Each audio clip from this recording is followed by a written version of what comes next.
देखने को मिला एक अच्छा शॉट इस बार यहाँ पर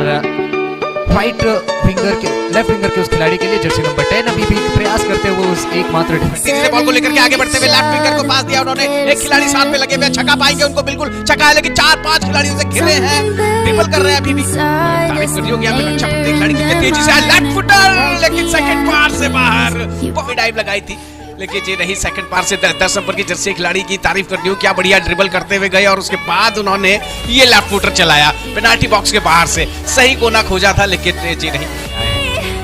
झारखंड के खिलाड़ी एक बार फिर से गेंद को आगे ले जाते हुए और आप देखेंगे फिर से वही दिक्कत, लेकिन इस बार मौका मात्र